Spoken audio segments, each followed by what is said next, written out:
ছাত্ৰ ছাত্ৰীসকল তোমালোকলৈ প্ৰীতি আৰু শুভেচ্ছা জনাই আজিৰ মই পাঠ আৰম্ভ কৰিব লৈছোঁ। আজি পাঠত মই তোমালোকক এই যে দেখিছা এইখন উত্তল লেন্স আৰু এইখন যে দেখিছা এইখন হৈছে অৱতল লেন্স। এই উত্তল লেন্স আৰু এই অৱতল লেন্স এই দুখন ভালকৈ চাই লোৱা। এই দুখন দেখিছা এই উত্তল লেন্স আৰু এই অৱতল লেন্সত কেনেদৰে প্ৰতিবিম্ব গঠন হয় তাৰ বিষয়ে মই তোমালোকক দেখাম। এতিয়া এটা কথা চোৱাচোন, এইখন উত্তল লেন্স দেখিছনে? এই উত্তল লেন্সখনৰ এই মাজ অংশটো ডাঠ, এই মাজ অংশটো কি ডাঠ আৰু এই ছাইড অংশৰ এই কাষ দুটা পাতল। এই দুটা যদি মই ছবিত আঁকো দেখিবলৈ এনেকুৱা হ'ব। দেখিবলৈ এনেকুৱা হ'ব আৰু মাজটো ওখ কৰি দিয়া হ'ব, ছাইড দুটাত চপৰাই দিয়া হ'ব, ছবি দুটাত এনেকুৱা হ'ব দেখিবলৈ। ঠিক একেদৰে এইখন অৱতল লেন্স। এই অৱতল লেন্সখন যদি আমি ছবি আঁকিলে দেখিবলৈ এইখন অৱতল লেন্স এনেকুৱা হ'ব। আৰু এই লেন্সখনৰ কেইটামান বিন্দুৰ বিষয়ে আমি জানিব লাগিব। সেইকেইটা হ'ল যে এই লেন্সখনৰ এডাল হৈছে মুখ্য অক্ষ। এডাল মুখ্য অক্ষ মই আগৰ ভিডিঅ'ত আগতে কৈছোঁ তোমালোকক। এডাল মুখ্য অক্ষ, তাৰপিছত এই বিন্দুটো যে দেখিছা এইটো হৈছে আলোক বিন্দু বুলি কয়। কি বিন্দু বুলি কয়? এইটো আলোক বিন্দু।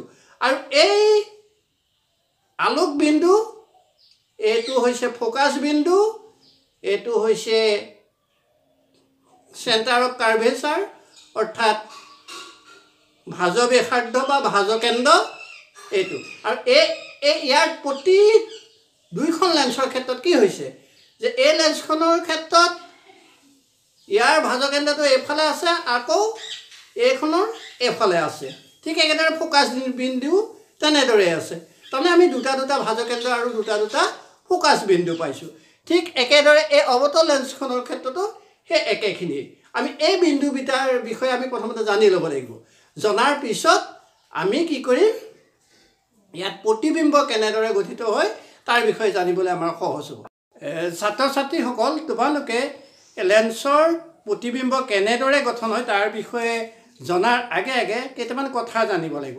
এইখন হৈছে উত্তল লেন্স। এই উত্তল লেন্সখনক কি বুলি কোৱা হয়? অভিসাৰী লেন্স। কিয় কয় জানানে? ইয়াত যিমানখিনি ৰশ্মি সমান্তৰালভাৱে আপতিত হয় সেই গোটেই ৰশ্মিখিনি মুখ্য অক্ষৰ ওপৰৰ যিফালৰ পৰা ৰশ্মি আপতিত হয় তাৰ বিপৰীত ফালে এটা বিন্দুত গোটেই ৰশ্মিখিনি একত্ৰিত হয়। মানে গোটেই ৰশ্মিখিনি এটা বিন্দু পাই যায় আৰু সেই বিন্দুটোকে ফ'কাছ বিন্দু বুলি কয়। এই গোটেই ৰশ্মিখিনিক যিহেতু অভিসাৰী কৰে বা একমুখী কৰে সেইকাৰণে ইয়াক কোৱা হয় অভিসাৰী লেন্স, বা ইয়াক ইংৰাজীত কয় কনভাৰ্জেণ্ট। ইংৰাজীত কি বুলি কয়? কনভাৰ্জেণ্ট লেন্স বুলি কয়। ঠিক একেদৰে এইখন হৈছে অৱতল লেন্স। এইখন কি লেন্স? অৱতল লেন্স। আৰু এই লেন্সখনত যিমানখিনি ৰশ্মি আপতিত হ'ব সমান্তৰালভাৱে আপতিত হ'ব, আৰু সমান্তৰালভাৱে আপতিত হোৱা ৰশ্মিসমূহ মুখ্য অক্ষৰ আপতিত হোৱা ৰশ্মিসমূহৰ বিপৰীত ফালে মুখ্য অক্ষৰ ওপৰৰ এটা বিন্দুত মিলিত নহয়। ইয়াত কি হ'ব? এই আপতিত সমান্তৰাল ৰশ্মিবোৰ ডাইভাৰ্জেণ্ট, মানে সি বহল হৈ গুচি যাব। আৰু সেই বহল হৈ যোৱা মেল খাই যোৱা যিখিনি ৰশ্মি, সেই ৰশ্মিখিনি যদি আমি যিফালৰ পৰা আপতিত হৈছে সেইফাললৈ বহাই দিওঁ তেতিয়াহ'লে দেখা যাব সি মুখ্য অক্ষৰ ওপৰৰ এটা বিন্দুৰ পৰা অহা যেন লাগিব। সেই বিন্দুটোকে এই অৱতল লেন্সখনৰ ফ'কাছ বিন্দু বুলি কয়।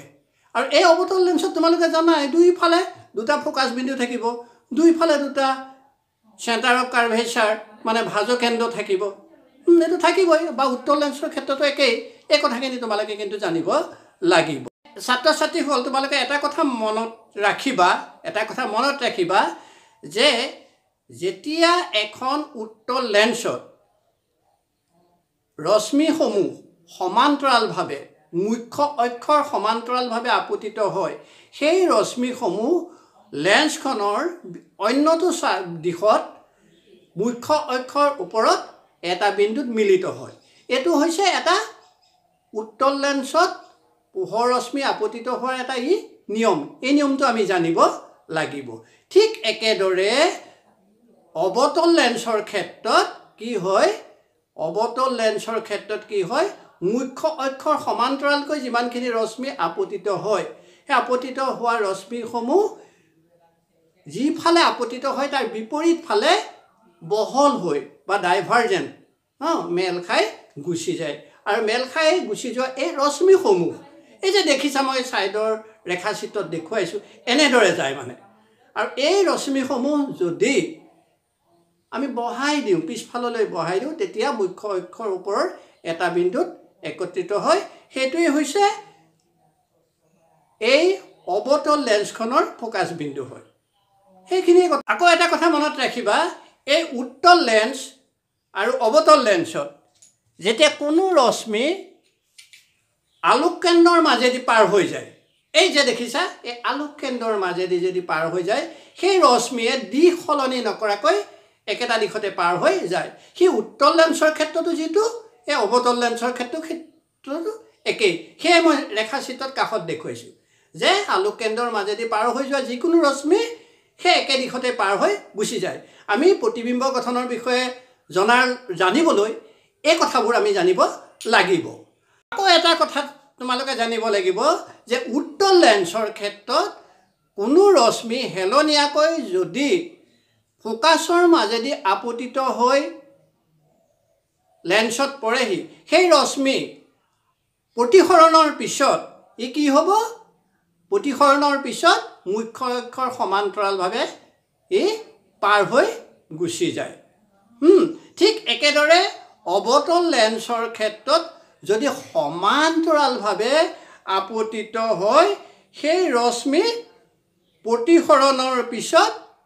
হি ডাইভাৰ্জেন্ট হয় ডাইভাৰ্জেন্ট মানে বহল হৈ গুচি যায় আৰু ফোকাসৰ ফালৰ পৰা সেই ৰশ্মিটো অহাৰ দৰে দেখা পোৱা যায় বাৰু ছাত্ৰ-ছাত্ৰী হল এটা মই ক'ত থিয় হৈ আছো চোৱাচোন মই থিয় হৈ আছো এই উত্তল লেন্সখনৰ কোনফালে থিয় হৈ আছো মই উত্তল লেন্সখনৰ ভাজকেন্দ্ৰ আৰু অসীমৰ মাজত থিয় হৈ আছো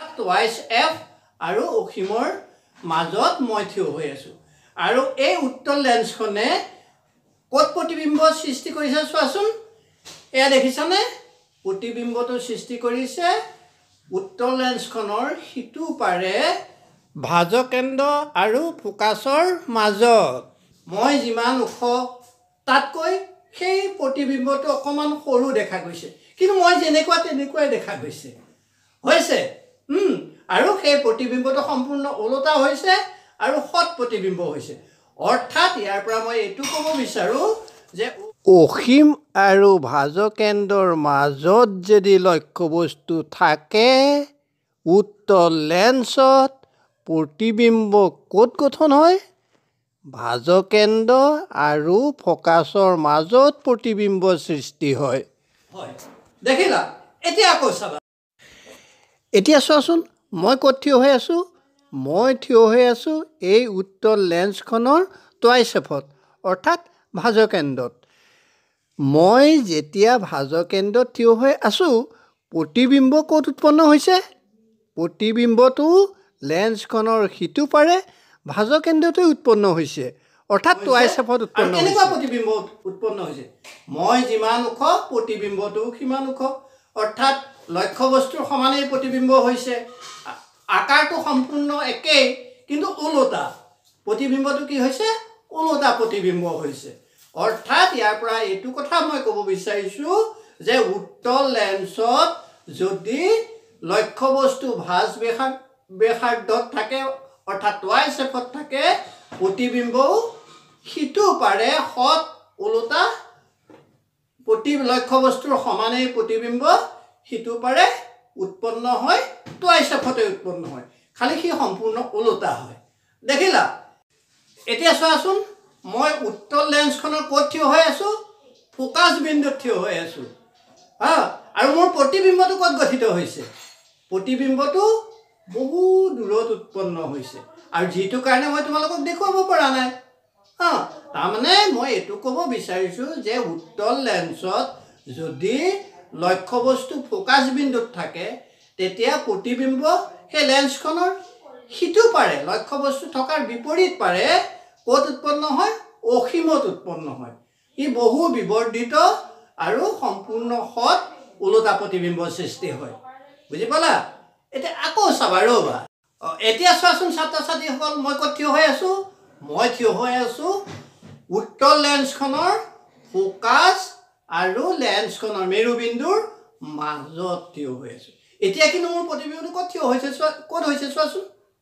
এয়া চোৱা লেন্সখনৰ সিটো প্ৰায় হোৱা নাই আকৌ দেই মই যিফালে আছো সেইফালে হৈছে অৰ্থাৎ এটা অসৎ প্ৰতিবিম্ব সৃষ্টি হৈছে এয়া চোৱা অসৎ প্ৰতিবিম্ব থিয় প্ৰতিবিম্ব আৰু মোতকৈ বহুত ওখ বহুত বিবৰ্ধিত প্ৰতিবিম্ব সৃষ্টি হৈছে এতিয়া গম পালা যে উত্তল লেন্সত যদি ফোকাছ আৰু মেৰুবিন্দুৰ মাজত লক্ষ্যবস্তু থাকে তেতিয়া প্ৰতিবিম্ব অসৎ প্ৰতিবিম্ব হয় থিয় প্ৰতিবিম্ব হয় আৰু সেই লক্ষ্যবস্তুতকৈ বহু বিবৰ্ধিত প্ৰতিবিম্ব হয় ঠিকে আছে বুজি পালা ছাত্ৰ ছাত্ৰীসকল মই এতিয়া তোমালোকক অৱতল লেন্সত কেনে ধৰণৰ প্ৰতিবিম্ব গঠন হয় তাক দেখুৱাম তোমালোকে মনত ৰাখিবা যে অৱতল এইখন দেখিছা যে এইখন হৈছে অৱতল লেন্স আৰু এই অৱতল লেন্সখনত প্ৰতিবিম্ব কেনেদৰে গঠন হয় তাক চাবা এটা কথা হ'ল কি